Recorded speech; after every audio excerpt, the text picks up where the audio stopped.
不会。哈哈，也是，你以后也只好要找一个能扛得住你冷气的仙子了。魏无羡大大咧咧地道，或者跟你一样冷。哈哈，像是想到了什么好玩的事，魏无羡哈哈大笑，差点没拳倒在蓝忘机身上。蓝忘机无奈地扶着魏无羡的身体，眼底的宠溺和温柔几乎都要漫出来了。蓝景怡目瞪口呆地看着蓝忘机和魏无羡，再转头看看全无惊讶的蓝思追，心道完了，蓝老先生要疯了，家规100遍肯定少不了的。少年们听到魏无羡的笑声，都闻声看了过来。魏无羡虽然脸皮再厚，可也得顾及蓝忘机的面子啊。他轻咳了一声，坐直了身子，道：咳，没事儿，想到一件好笑的事儿。天知道忍笑他忍得多辛苦，想想2个冷冰冰的人冻在一起，那得多有意思。他努力压抑着心底的酸涩，这才是蓝湛该有的生活，而不是跟他这个邪魔外道的夷陵老祖混为一谈，裹在一起。蓝忘机的手仍放在他的背后，默默输送着灵力给他，舒缓他体力还有些混乱的气息。魏前辈，在同伴们的怂恿下，欧阳子真看了一眼蓝忘机，还是鼓起勇气问道：我可以问一个问题吗？问仙都还不如问魏前辈，仙都的简洁表达，他真心表示不懂。问吧。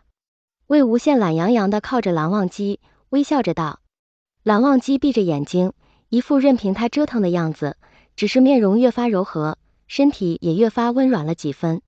魏前辈，我们都觉得这个村子怪怪的。怎么个怪法？魏无羡耐心地问。这下就打开了话闸。既然韩光君仙都没有阻止，那是不是就可以理解为他们终于被允许可以畅所欲言了？魏前辈，我觉得那棵大树太奇怪了。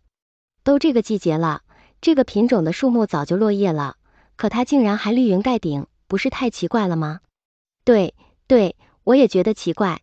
还有，我总是闻到一股怪怪的味道。有吗？不少人你看看我，我看看你，怎么我们没闻到的样子？有，我也闻到了，很淡，说不出来是什么味道。蓝思追也点头。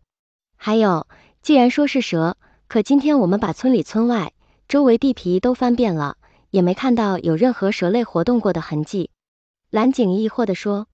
他的意思倒不是说韩光君问灵问错了，韩光君是不会出错的，出错的一定是那些死灵。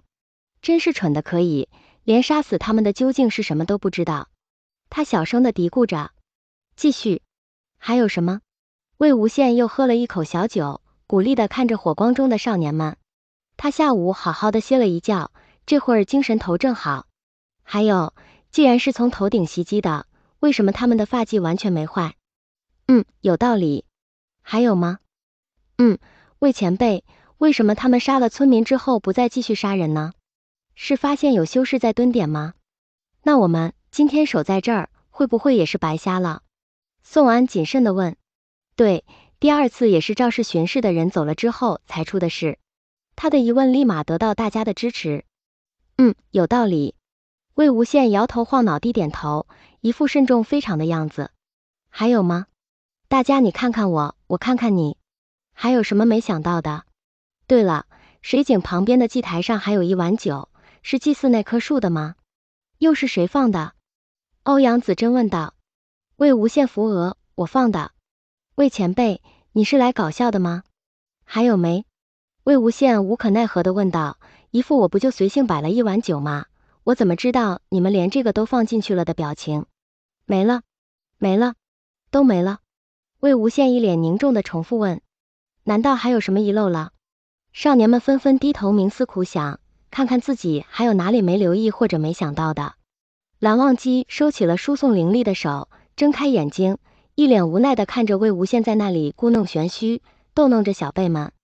难得他有玩乐的兴致，蓝忘机淡淡地说了一句：你病还没好，少饮一些。魏无羡摸了摸鼻子，乖乖地收起酒坛。他也不知道为什么，重生后就是不喜欢看到蓝忘机生气或者失望的表情。以前明明不是这样的呀。蓝景怡拉了拉蓝思追的，那是天子笑。蓝思追点了点头。这么明显的事，酒坛上不是有字吗？韩光君带来的。蓝景怡有些不可置信。蓝思追又点了点头。魏前辈，这不是好酒吗？蓝景怡眼神复杂的看着蓝忘机和魏无羡。韩光君，在魏前辈面前原来是这样的。